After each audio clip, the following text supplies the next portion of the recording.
नमस्कार दोस्तों, मैं सोना दादी स्वागत करती हूँ आपका जीने स्टडी क्लासेस में। अगर आप आरपीसी फर्स्ट ग्रेड के रीट या सीटेट के एस्पिरेंट हैं तो ये जो टॉपिक है फोर्स और लॉज ऑफ मोशंस वो बहुत इंपॉर्टेंट है। इसमें से हर साल एक क्वेश्चन डेफिनेटली आता है एग्जाम में, चाहे वो आरपीसी फर्स्ट ग्रेड हो या रीट हो या सीटेट हो। आरपीसी फर्स्ट ग्रेड में लास्ट ईयर आप चाहे group A B C D E कोई भी उठा के देख लीजिए, सब में इस टॉपिक में से एक क्वेश्चन आया हुआ है। और क्योंकि इस बार 2 टॉपिक नए ऐड हो चुके हैं, इलेक्ट्रिसिटी और साउंड में से, तो मुझे लगता है भौतिक विज्ञान से 2 क्वेश्चन आएंगे। एक तो इन जो आता ही हर बार 2 topic, force, law of motion और वर्क एनर्जी जो मैंने लास्ट करवाया उसमें से, और एक आएगा इलेक्ट्रिसिटी या साउंड में से। और ये बहुत इजी आएंगे, बहुत टिपिकल नहीं आते क्वेश्चन। अगर आप ढंग से पढ़ें तो उन क्वेश्चन को आराम से अटेंड कर सकते हैं। और 10 नंबर बहुत मायने रखता है, तो मुझे नहीं लगता आपको जनरल साइंस छोड़ के जानी चाहिए। 30 डेज का बहुत सिंपल सा कोर्स है, बहुत 30 मिनट्स की क्लासेज है, एग्जाम फोकस्ड है और टू दी पॉइंट है मटेरियल। कोई भी एक्स्ट्रा ज्ञान, एक्स्ट्रा नॉलेज या कचरा नहीं भरा हुआ है। तो चलिए बढ़ते अपने टॉपिक की तरफ। इसको आप करिए फोर्स। हम पढ़ रहे हैं फोर्स। फोर्स क्या है एक्चुअली? फोर्स कुछ नहीं है। फोर्स है धक्का देना या खिंचाव करना, पुश करना किसी चीज को या पुल करना। उससे चेंज क्या हो सकता है किसी चीज में? देखिए, उसकी आकृति में चेंज हो सकता है, चाल में चेंज हो सकता है, दिशा में और गति में। यानी अगर हम किसी पे फोर्स लगाएं, जैसे एक स्प्रिंग है, उस पर हम दोनों तरफ से दबाए, फोर्स लगाएं अगर अपन, तो क्या होगा? पिचक जाएगी। दोनों तरफ से पुल करेंगे तो क्या होगा? खींच जाएगी, बड़ी होगी। तो आकृति में चेंज हो रहा है। चाल में, यानी उसकी चाल में भी चेंज हो रहा है। अगर कोई 2 किलोमीटर पर मतलब 2 किलोमीटर पर सेकंड की स्पीड से चल रहे, उसको हम और धक्का देते हैं तो थोड़ा और स्पीड में चलेगी, तो उससे ये चाल भी चेंज हो रही है। दिशा भी चेंज कर सकते हैं हम फोर्स से, उसकी डायरेक्शन मोड़ सकते हैं या उसकी गति चेंज कर सकते हैं। तो फोर्स देने से क्या क्या बदल सकता है? आकृति, चाल, दिशा और गति बदल सकती है। ये तो हुई हमारे नॉर्मली थ्योरेटिकली बात।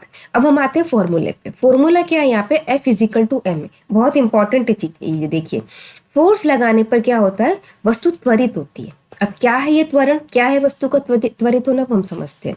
समझिए, एक बिंदु है, यहां से यहां तक हम जा रहे हैं, तो इसकी जो स्ट्रेट दूरी मैंने आपको बताया था, इसकी जो स्ट्रेट दूरी है उसको हम विस्थापन कहते हैं। और अगर घुमा के हम इधर उधर से ले जा रहे हैं इधर से, तो ये तो क्या है?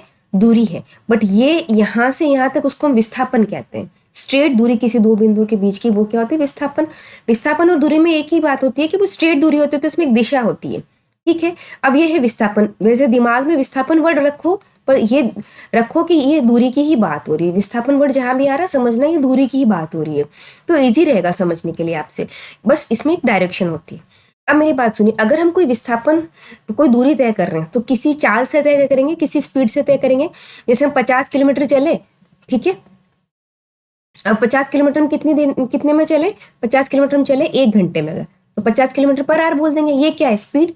दूरी में स्पीड होती है, सेम विस्थापन तय करने के लिए होती है, स्पीड ही है। इसको हम बोलते क्या है? वेग। क्या बोलते हैं हमने इसको? वेग है। तो ये एक तरह से स्पीड ही, पर विस्थापन की जब बात आती है तो इसको हम वेग बोलते हैं। दूरी की बात आती है हम इसको चाल बोलते हैं। बस इतना ही अंतर है कि अगर हम यहाँ दूरी लिखें तो दूरी को हम तय करते हैं तो आता है चाल, और सेम विस्थापन को अगर तय करते हैं तो वर्ड आ जाता है वेग। इतना ही अंतर है दोनों ऑलमोस्ट सेम टू सेम चीज। बस इनमें क्या होता है? एक दिशा होती है दोनों में, इनमें कोई दिशा नहीं होती है। जब कभी हम कहते हैं कि गाड़ी 50 किलोमीटर पर आवर से चल रही है, यानी किस दिशा में चल रही है हमको नहीं पता, स्पीड से चल रही है। बट हम अगर कहें कि गाड़ी 50 किलोमीटर पर आवर की वेलोसिटी से चल रही है, मतलब हमारे पास एक डायरेक्शन है, हम किस डायरेक्शन में जा रहे हैं उसमें साथ में डायरेक्शन की भी बात हो रही है। समझ गए? बस इतना सा अंतर। अब ये जो वेग है, मैंने कहा कि 50 किलोमीटर पर आवर की इस गाड़ी थी, इसको हमने कुछ फोर्स लगाया इस पे गाड़ी का, और हमने इसको 70 किलोमीटर पर आवर कर दिया, तो क्या हो गया? इसकी स्पीड बढ़ गई, स्पीड में चेंज आया, सॉरी वेलोसिटी में चेंज आया, वेलोसिटी बढ़ गई। इस वेलोसिटी में चेंज को ही हम त्वरण कहते हैं। यानी फोर्स लगाने पर जो वेलोसिटी में चेंज आ रहा है तो वो क्या है? नॉन एज ए त्वरण, एक्सीलरेशन इसको हम कहते हैं। गाड़ी में हम कहते हैं ना एक्सीलरेशन, बढ़ा दीजिए, तो वो यही है। यानी 50 किलोमीटर पर आवर से 70 किलोमीटर पर आवर हो जाती है। समझ गए आप? नॉर्मल चीज है ये।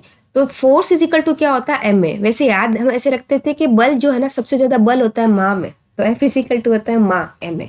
यानी एम है यहाँ पे द्रव्यमान और ए है यहाँ पे त्वरण। त्वरण क्या है? वेग में समय के साथ होने वाले परिवर्तन को क्या कहते हैं? हम त्वरण कहते हैं। तो वेग में, जो वेग में परिवर्तन हुआ वो समय के साथ कितना हुआ उसको हम कहेंगे। पर्टिकुलर टाइम तो होता ही है उसका। जैसे कि ये था यहाँ पर वेग को हम लिखेंगे मीटर पर सेकंड में भी लिख सकते हैं, किलोमीटर पर आवर में भी लिख सकते हैं, बट ये जो ऐसा यूनिट में मीटर पर सेकंड होता है। ठीक है। वेग में परिवर्तन की दर है ना, यानी कितने पर्टिकुलर टाइम में कितना वेग चेंज हो रहा है, करेक्ट है। तो इसमें टाइम भी टी भी नीचे आएगा, तो यहाँ पर भी अपॉन में क्या आएगा, एस। अब ये एस यहाँ, इसको हम और कैसे लिख सकते हैं, मीटर पर सेकंड, ये मीटर पर सेकंड, और नीचे ये एस का एस वापस हमने यूँ लिखा, यानी 2 बार एस आ गया, तो ये क्या बना, मीटर अपॉन सेकंड स्क्वायर, या हम इसको ऐसे भी लिख सकते हैं, मीटर इंटू सेकेंड -2। तो इसका जो मात्रक है बल का, किलोग्राम किसके लिए आया, मास के लिए आया, और मीटर सेकेंड -1 नहीं है, ये 2 है, रॉन्ग लिखा हुआ है ना, करेक्शन कर दूंगी मैं। ये है एक्सेलरेशन के लिए आया। तो बल का मात्रक क्या है, किलोग्राम मीटर पर सेकंड स्क्वायर, ये है इसका मात्रक, यही है न्यूटन के बराबर। फोर्स को हम किस में नापते हैं, न्यूटन में नापते हैं। तो 1 न्यूटन बराबर कितना होता है, किलोग्राम मीटर पर सेकंड स्क्वायर। ये क्वेश्चन प्रीवियस ईयर में आया हुआ है, यानी 1 न्यूटन किसके इक्वल होता है, क्वेश्चन आया हुआ है, किलोग्राम मीटर पर सेकंड स्क्वायर के लिए। याद नहीं आए तो याद रखिएगा, त्वरण एक्चुअली है क्या और मास है क्या। एफ इजिकल टू क्या होता है, एम ए, मास को हम किस में लिखते हैं, किलोग्राम में, और ए को हमने किस में लिखा, मीटर पर सेकंड स्क्वायर, क्योंकि मीटर स्क्वायर तो वेग हुआ, और उसकी भी दर एक तरह से नीचे टी एक और आया है, तो यहाँ पे -2 आ जाएगा, ओके, पर सेकंड स्क्वायर आ जाएगा। अब हम बढ़ते हैं आगे बल के प्रकार की तरफ। ये बल तो आपको समझ में आ गया, वैसे ही आगे और भी आएगा जो आपको अच्छे से समझ में आ जाएगा। बल के प्रकार क्या है, देखिए बल 2 प्रकार का होता है, एक तो संपर्क बल है, एक असंपर्क बल है। संपर्क बल यानी 2 चीजों के बीच में संपर्क जब होता है उसका जो बल होता है वो संपर्क बल होता है। जैसे मांसपेशी बल है और घर्षण बल है। घर्षण बल क्या होता है, घर्षण बल होता है जैसे ये वस्तु है, ठीक है, इस वस्तु को हम इधर से पुश कर रहे हैं, इस तरफ कर रहे हैं, और घर्षण बल सतह पे लगता है, ये इसको इस तरफ पुश करेगा।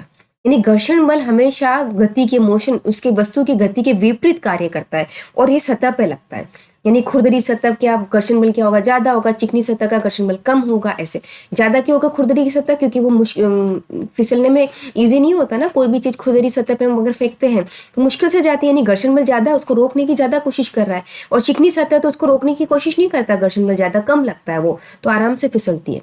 तो घर्षण बल क्या होता है, सतह पे लगता है, और वो हमेशा किसी वस्तु की गति के विपरीत दिशा में लगता है सतह से, ठीक है, वो उसको रोकने की कोशिश करता है। तो ये था, ये है, ये भी कॉन्टेक्ट फोर्स है। देखिए सतह पे टच है कोई वस्तु, अगर जमीन पे टच है तो फोर्स लगेगा, तो वो कॉन्टेक्ट फोर्स एक तरह से, यानी संपर्क बल है। मांसपेशीय बल तो होते हैं, जैसे हम अपने मांसपेशियों से लगा दें, किसी को हाथ से धक्का दे रहे कर रहे, वो मांसपेशीय बल है। तो ये है संपर्क बल। असंपर्क बल कौन सा है, असंपर्क बल है गुरुत्वाकर्षण बल। यानी पृथ्वी पे जो चीज, पृथ्वी एक गुरुत्वाकर्षण बल लगाती है, हर वस्तु को नीचे की तरफ खींचती है, वो संपर्क में आने की जरूरत नहीं है, वो यूं ही खींचती है। जैसे आप सीढ़ी, ऊपर की सीढ़ी पे तो भी आपको गुरुत्वाकर्षण बल फील होता है, जब नीचे उतरते तो इजीली लगता है आपको, क्योंकि वो बल भी हेल्प कर रहा है आपको नीचे आने में। चुंबकीय बल है, उसमें भी जरूरत नहीं होती। विद्युत स्थितिक बल है, सिर्फ नाम याद रखना, इंपॉर्टेंट नहीं उतना। अब मेन समझने के लिए मैंने आपको दिया है, बाई चांस क्वेश्चन आ जाए तो इंपॉर्टेंट ये है, balance force, unbalance force, sorry, संतुलित बल और असंतुलित बल क्या होता है। देखिए संतुलित बल क्या होता है, डायग्राम से समझते हैं। ये देखिए, ये जो वस्तु की सतह है, इसके नीचे ये जो बल लग रहा है, ये बल कौन सा है, ये घर्षण बल है। ये वस्तु के विपरीत लग रहा है इस साइड में, ठीक है। और ये जो फोर्स लग रहा है, ये जो फोर्स है, मैं एक मिनट कलर चेंज कर लेती हूँ पेन का, तो ईजी रहेगा, आपको दिखेगा नहीं तेज। ये जो फोर्स है ये इस तरफ लग रहा है, ये जो धक्का मार रहे हैं, ये फोर्स इस तरफ लग रहा है, और घर्षण बल किस तरफ लग रहा है, इस तरफ लग रहा है। तो वस्तु क्या होगी, अब मानिए ये जो फोर्स लगा रहे हैं वो 10 न्यूटन है, ये जो घर्षण बल लग रहा है वो कितना न्यूटन का है, वो 15 न्यूटन का है। तो वस्तु खिसकेगी नहीं, खिसकेगी, क्योंकि ये जो फोर्स लग रहा है ये घर्षण बल से कम है, नहीं खिसकी। अब ये जो फोर्स लगा रहा है ये भी 15 न्यूटन का है, और घर्षण बल भी कितना है, 15 न्यूटन का है। खिसकेगी नहीं, खिसकेगी, क्योंकि वो दोनों के दोनों कैंसिल आउट हो गए, बराबर है अभी भी। अब ये जो फोर्स लगा रहे हैं वो है 17 न्यूटन का, अब नीचे घर्षण बल क्या है, 15 न्यूटन का। अब वस्तु खिसकेगी, यस, अब वो मूवमेंट करेगी। तो ये जो अब मूवमेंट कर रही है, अब ये है अनबैलेंस फोर्स, यानी जो घर्षण बल और इसने ऊपर से जो बाह्य बल लगाया है वो बैलेंस नहीं है, वो अनबैलेंस हो गया। यहाँ तक तो ये बैलेंस थे, यहाँ पर भी ये बैलेंस थे, क्योंकि ये कम था तो भी नहीं खिसका, ये बैलेंस था तो भी नहीं खिसका, और ये अनबैलेंस हुआ तभी खिसका। यानी जब नेट फोर्स 0 है, ये नेट फोर्स 0 है, क्योंकि 15 यहाँ लगा, तो टोटल जो बल है वो कुछ नहीं लगा। नेट फोर्स 0 तो no change in motion, motion में कोई चेंज नहीं। बट अगर नेट फोर्स 0 नहीं है तो मोशन में चेंज हो रहा है। देखिए अब यहाँ पर फोर्स 0 नहीं है, यहाँ पर 2 न्यूटन ज्यादा है, ये वाला बल, ये जो बल है वो 2 न्यूटन का ज्यादा है। तो अब ये फोर्स लगा तो इसने क्या किया, मोशन किया, मोशन में चेंज आया। मैंने फिर से लिखा यहाँ पर घर्षण बल क्या, जो बल किसी वस्तु की गति का विरोध करता है उसे घर्षण बल कहते हैं, और सतह पे लगता है, ये करेक्ट है। नेक्स्ट देखिए, इसमें ये लिखा हुआ भी है वर्डिंग में कि यदि लगने वाले बल एक दूसरे को निरस्त कर दे तो उनका जो परिणामी बल है यानी नेट बल है वो शून्य हो जाता है, उसे संतुलित बल कहते हैं। ठीक है, और असंतुलित बल क्या होता है, जिसमें शून्य नहीं होता, कुछ ना कुछ बल होता है, वो वस्तु की गति या आकार में परिवर्तन कर सकता है। वस्तु की गति में परिवर्तन करेगा या उसके आकार में परिवर्तन करेगा। ये तो हो गया संतुलित और असंतुलित बल। अब हम very important topic laws of motion पढ़ते हैं। ये किसने दिए थे, ये दिए थे आइजैक न्यूटन ने। न्यूटन का पूरा नाम क्या है, आइजैक न्यूटन। तो लॉज ऑफ मोशन किसने दिए, आइजैक न्यूटन ने दिए हैं। 3 लॉ है मोशन के, फर्स्ट लॉ, सेकंड लॉ और थर्ड लॉ। हम आज 2 लॉ करेंगे, सेकंड थर्ड लॉ हम नेक्स्ट क्लास में करेंगे, वो हमारा लास्ट क्लास होगा। देखिए फर्स्ट लॉ ऑफ मोशन क्या है, बहुत ही ईजी है, बहुत ही अच्छा है। उसे जड़त्व का नियम भी कहते हैं, लॉ ऑफ इनर्शिया भी कहते हैं। पहले हम ये देखते हैं कि जड़त्व होता क्या है। देखिए किसी वस्तु की वह प्रवृत्ति जिसके कारण वो अपनी विराम या गति की अवस्था में परिवर्तन का विरोध करता है, उसे जड़त्व कहते हैं। अब मेरी बात सुनिए, हमने अभी पढ़ा बाह्य बल। बाह्य बल क्या होता है, जो ऊपर से हम फोर्स लगा रहे हैं वो बाह्य बल है। जैसे कोई वस्तु अगर मोशन में है, ठीक है, या आप नॉर्मली बैठे हैं, चलिए स्थिर अवस्था में है, जब तक आपको कोई धक्का नहीं देगा तो आप स्थिर अवस्था में रहेंगे, धक्का देंगे तो आगे की तरफ जाएंगे, वो होता है बाह्य बल, यानी जो बाहर से लगता है। अब ये बोल रहा है जड़त्व एक्चुअली क्या है, जड़त्व वो है एक तरह की प्रवृत्ति है, जड़त्व यानी एक तरह का गुण है। वैसे जड़त्व आते याद रखिएगा, ये गुण एक तरह का किसी भी वस्तु का गुण होता है। क्या होता है कि वो अपनी विराम अवस्था या गति की अवस्था में परिवर्तन का विरोध करता है। 2 चीजें बता रहा है, ध्यान रखिएगा। एक तो है कि वो स्थिर है तो वो स्थिर ही रहना चाह रही, ठीक है, एक वो स्थिर है तो स्थिर ही रहना चाह रही है, ये उसका गुण है, यही जड़त्व का गुण है। दूसरा, अगर वो चल रही है एक पर्टिकुलर स्पीड से, यानी 5 मीटर पर सेकंड से चल रही है, वो 5 मीटर पर सेकंड की स्पीड से ही चलना चाहती, वो अपनी स्पीड भी चेंज नहीं करना चाहती, समान स्पीड से। याद रखिएगा, अपनी विराम अवस्था गति की समान अवस्था होती है। यहाँ पे ऐड कर लेना, गति की कौन सी अवस्था, समान अवस्था, एक तरह की गति। जैसे 5 मीटर पर सेकंड तो 5 मीटर पर सेकंड ही, 10 मीटर पर सेकंड है तो 10 मीटर पर सेकंड ही, वो उसी में रहना चाहते हैं, वो चेंज नहीं करना चाहती अपनी उस स्थिति को, वो होता है जड़त्व। इससे समझिए जड़त्व क्या होता है कि वस्तु अगर विराम अवस्था में है तो विराम अवस्था में ही रहना चाहती है, यानी अगर वो स्थिर है तो स्थिर ही रहना चाहती है, और अगर वो कंटिन्यू गतिशील है, ऊपर नीचे में नहीं, एक समान गति से, जैसे 5 किलोमीटर पर सेकंड तो 5 किलोमीटर पर सेकंड ही उस गति से गतिशील है, तो वो उस गति में ही रहना चाहती है, उसको चेंज नहीं करना चाहती, उसको कहते हैं जड़त्व। जड़त्व यानी जड़ से पकड़ के रहना अपनी चीज को। अगर आप स्थिर है तो स्थिर रहेंगे, और अगर आप गतिमान है तो आप गतिमान रहेंगे, मतलब उसको चेंज नहीं करना चाहते, उसको कहते हैं जड़त्व। जड़ से रहना, पकड़ के रहना अपनी चीज को, वो है जड़त्व। अब लॉ ऑफ इनर्शिया क्या कहता है, जड़त्व का नियम बोलता है कि कोई वस्तु अपनी विराम अवस्था या सरल रेखा में, कि कोई वस्तु अपनी विराम अवस्था या सरल रेखा में, देखिए सरल रेखा यानी एक मोशन से जो होता है, में समान गति की अवस्था में बनी रहती है। कब तक बनी रहती है, जब तक कि उस पर कोई बाह्य असंतुलित बल न लगाया जाए। मेरी बात सुनिए अच्छे से। देखिए आप है ना, अगर ढलान पे साइकिल, आपको साइकिल चलाना था, आप पहले पेडल लगाएंगे, कोई ना कोई बाह्य फोर्स लगाएंगे तो आप चले, ठीक है। अब आप चले तो आप समझिए एक ढलान पे अगर आप आए हैं, तो ढलान पे आया तो वहां अगर आप पेडल नहीं भी चलाएंगे तो आप चलते जाएंगे, यानी बाह्य बल नहीं लगा फिर भी आप गति में है, तो आप गति में तब तक रहेंगे जब तक बाह्य बल नहीं लगता है, आप तब तक गति में ही रहेंगे। वैसे तो प्रैक्टिकली ये इम्पॉसिबल है कि बाह्य बल नहीं लगता है, क्योंकि देखो घर्षण बल भी लगता है। अगर कोई चीज हम फेंक रहे हैं तो वो चलती थोड़ी ना रहेगी, घर्षण बल लग ही रहा है। अगर हम ढलान से भी उतर रहे हैं तो गुरुत्वाकर्षण बल लग रहा है। प्रैक्टिकली पॉसिबल नहीं है, बट अगर हम ये मोटा मोटी मान लें कि अगर जैसे ढलान पे भी चल रही है तो जब तक हम ब्रेक नहीं लगाएंगे तब तक वो चली ही जाएगी। ढलान पे, ढलान की बात कर रही हूँ, सरफेस पे बात करेंगे तो रुकेगी, तो वो झुकती जाएगी, घर्षण बल धीरे धीरे उसको कम करेगा, फिर हम उस पर बाह्य बल लगाएंगे, तो ये एक प्रोसेस है, चलता जाएगा। तो ये यहाँ पे ये कह रहे कि कोई वस्तु अगर विराम अवस्था में है या सरल रेखा में तो वो तब तक बनी रहेगी जब तक कि उस पर कोई बाह्य बल नहीं लगता। इसका सबसे बेस्ट उदाहरण मैं बताती हूँ आपको। आप कार में है जैसे, या बस में है, आप बस में है, आप सीट पे बैठे हैं, तो बस गति कर रही है, आप भी गति कर रहे हो, और वो फिक्स्ड मोशन से गति कर रही है, उसने स्पीड चेंज नहीं की, बड़ी स्मूथली वो चले जा रही है। जैसे ही वो ब्रेक लगाएगी तो क्या होगा, आपका आगे का शरीर आगे आएगा जबकि पांव वहीं रहेंगे। क्यों रहेंगे, क्योंकि पांव तो जो टच थे ना बस से, वो तो गति कर रहे थे, बट आपका जो ऊपर का पोर्शन है वो लॉ ऑफ इनर्शिया में था, वो स्थिर अवस्था में था अपने हिसाब से, वो मतलब समान वेग से गति कर रहा था, वो जड़त्व में था, वो उसमें नहीं था कि रुक जाएगा। तो जैसे ही ब्रेक लगे तो वो उस मोशन में ही आगे जा रहा है, अपना बॉडी उसी मोशन में आगे जा रहा है, वो उसका विरोध कर रहा है कि हमको रुकना नहीं है, बट फिर भी रुकना पड़ता है तो हमको धक्का लगता है। ये है लॉ ऑफ इनर्शिया। जब तक बाह्य बल नहीं लगता है तब तक वो वस्तु गतिमान अवस्था में रहना चाहती है, और स्थिर है तो स्थिर रहना चाहती है। जैसे क्या है, देखिए जब कोई बस है वो अचानक रुकती है तो यात्री आगे की ओर गिर जाते हैं, क्योंकि शरीर अपनी गति की अवस्था बनाए रखना चाहता है, वो है जड़त्व, है ना, करेक्ट है। तो ये था जड़त्व का नियम। अब जड़त्व और द्रव्यमान में संबंध क्या है, देखिए जितना ज्यादा द्रव्यमान होगा उतना ही ज्यादा जड़त्व होगा। जैसे जितना अधिक द्रव्यमान उतना ही अधिक जड़त्व, और जितना कम द्रव्यमान उतना कम जड़त्व। कैसे, समझिए कि अगर कोई छोटा सा पत्थर है, ठीक है, अगर उसको ठोकर मारेंगे तो आराम से उछल जाएगा। अब जड़त्व या पत्थर है तो वो भी तो चाहता है कि भाई एक जगह ही रहे जहां है वो, पर हम उसको ठोकर मारेंगे तो उछलेगा, क्योंकि उसमें उसका द्रव्यमान कम है तो उछलेगा।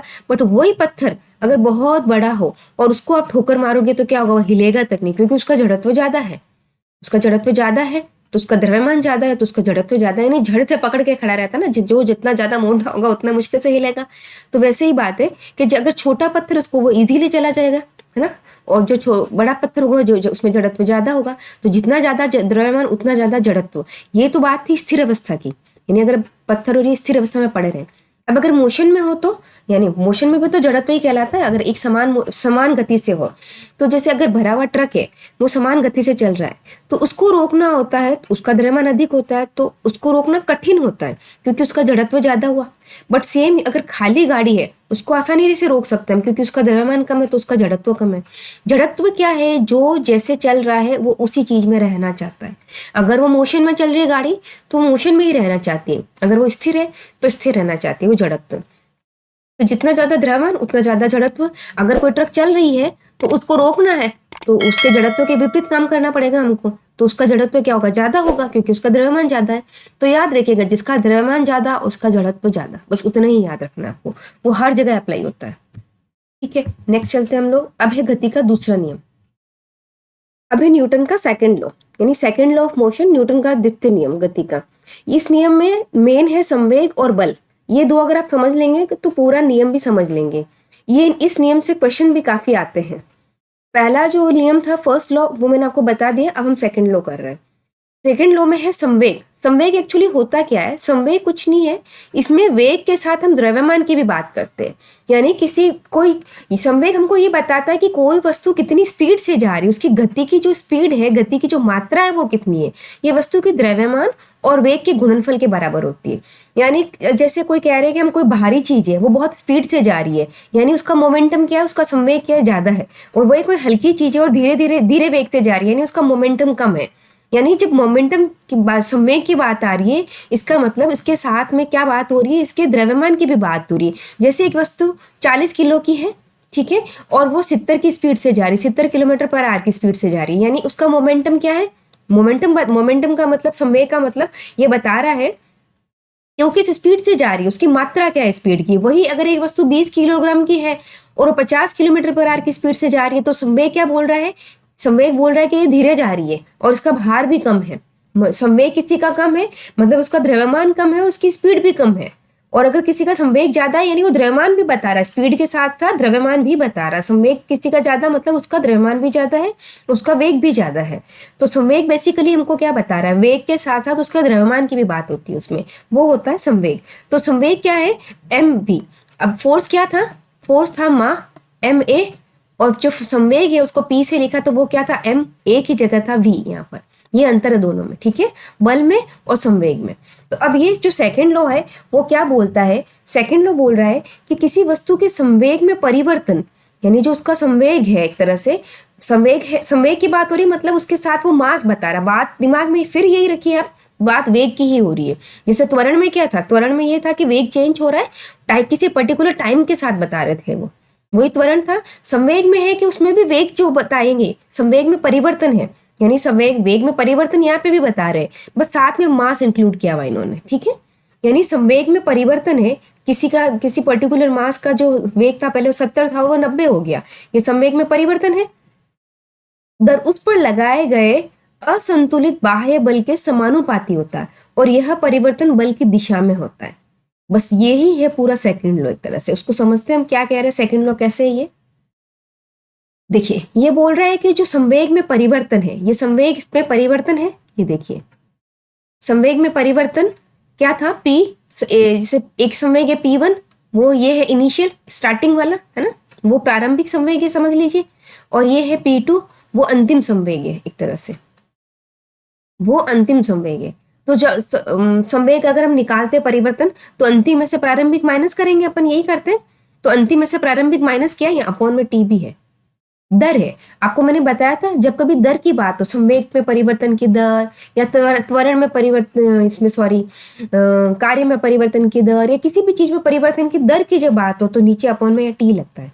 तो संवेग में परिवर्तन की दर, तो अपॉन टी है यहाँ पर। ये किसके समानुपाती है, बल के। यही सेकंड लॉ।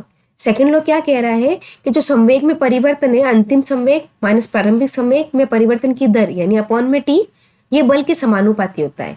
और जब ये समानुपाती का साइन हटता है, तो यहाँ पर एक स्थिरांक आता है के, और ऐसा ही मात्रक में के बराबर 1 ही होता है। इसलिए हम इसको के को यहाँ पे 1 मान लेते हैं और यही लिखते हैं।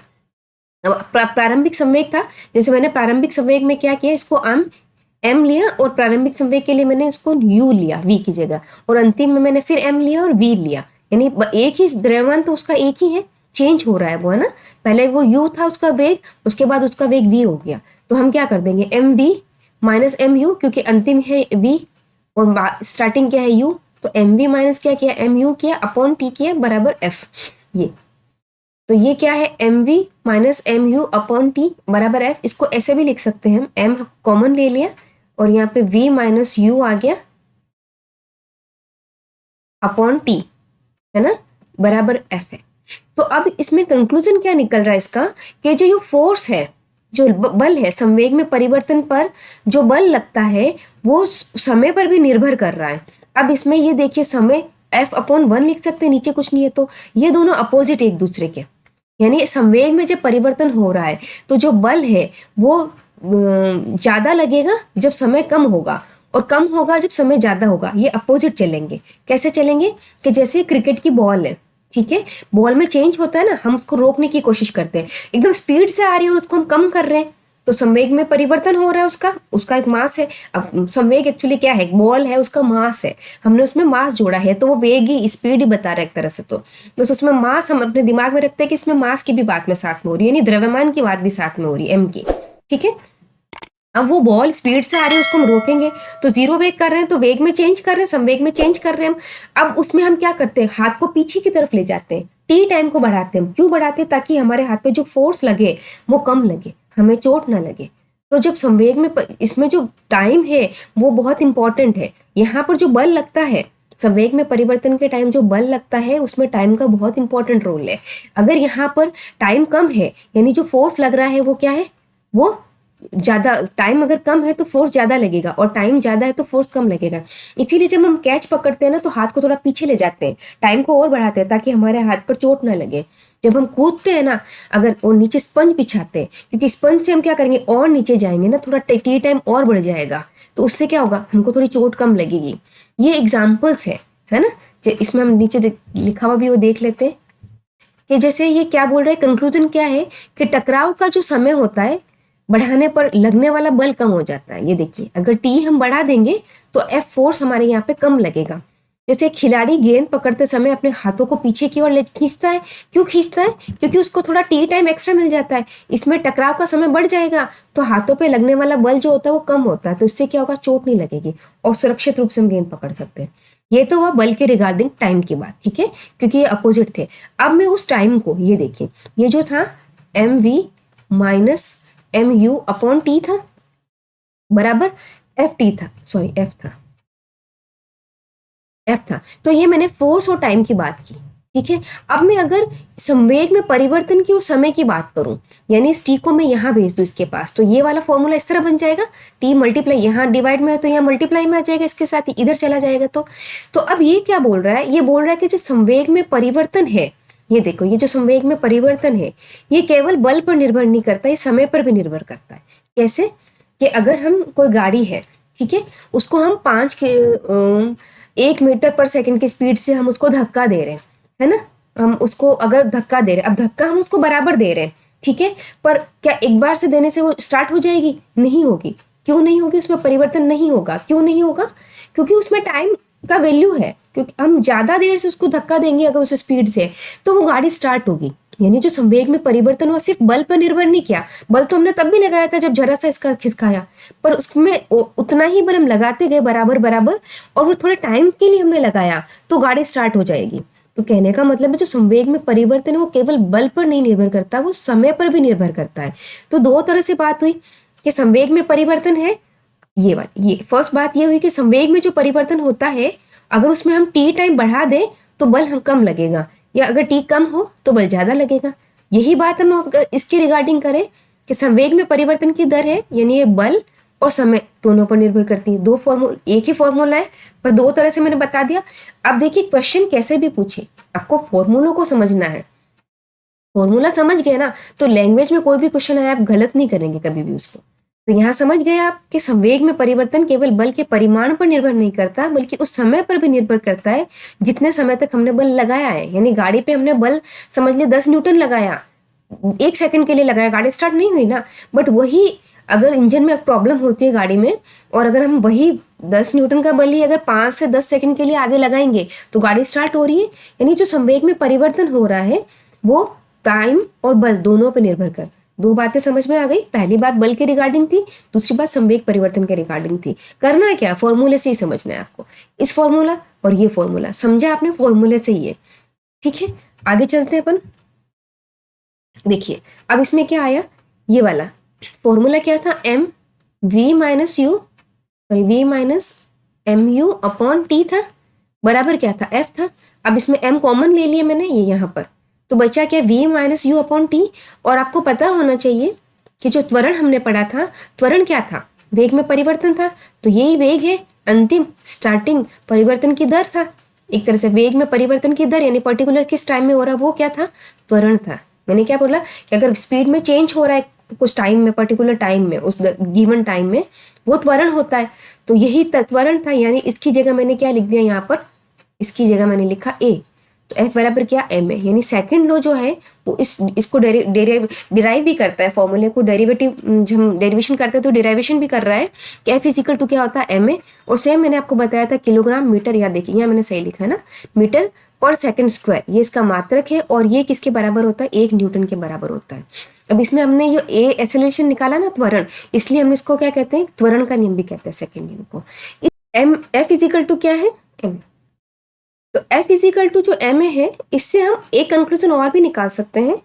ये देखिए ए है ये बराबर एफ अपॉन एम, यानी जिसका, ये देखिए अगर आपको कोई त्वरण की रिगार्डिंग कुछ पूछ लेना कि किसी का मास ज्यादा है, त्वरण कितना होगा, तो ये अपोजिट में चल रहे हैं यहाँ पर, याद रखिएगा। यानी जिसमें फोर्स ज्यादा लग रहा है उसमें त्वरण ज्यादा हो रहा है, पर जिसका मास ज्यादा है यानी भारी वस्तु है तो वो थोड़ी मुश्किल से स्पीड चेंज करेगी ना। अगर कोई एक बॉक्स है ना, इसमें मैंने एक बॉक्स रखा हुआ है और उसको मैं पुश करूं तो बड़ी इजीली आराम से वेग में परिवर्तन होगा, यानी त्वरण ज्यादा होगा, है ना, वेग में परिवर्तन इजीली होगा। यही बॉक्स में अगर मैंने 5-7 कुछ ज्यादा ही डाल दिए, अब मैं उतने ही फोर्स लगाऊं तो जो वेग में परिवर्तन है वो होगा बट थोड़ा धीरे होगा, स्लोअर होगा। यानी जो वेग में परिवर्तन होगा वो धीरे धीरे होगा, कम होगा थोड़ा। तो ये देखो ये मास के अपोजिट चल रहा है। यानी फॉर्मूले से ही आप कंक्लूजन निकाल रहे हैं। अगर कभी कोई वर्डिंग में स्टेटमेंट्स आते हैं ना और आपको फॉर्मूला पता है तो उस स्टेटमेंट को आप फॉर्मूले से वेरीफाई कर सकते हैं आराम से। यही फिजिक्स है। तो बस आज यही सेकंड लॉ है। आज के लिए बस इतना ही। कल हम जो फाइनल इसका टॉपिक का जो फाइनल पार्ट है, सेकंड पार्ट है, वो हम करेंगे। उसमें हम मोशन का थर्ड लॉ करेंगे और एक संवेग संरक्षण का नियम है वो करेंगे। ठीक है, ओके। वीडियो को लाइक कीजिएगा, चैनल को सब्सक्राइब कीजिएगा, और अगर मेरा वीडियो पसंद आए तो कमेंट जरूर करिएगा। मिलते हैं अगली वीडियो में, तब तक के लिए धन्यवाद, थैंक यू।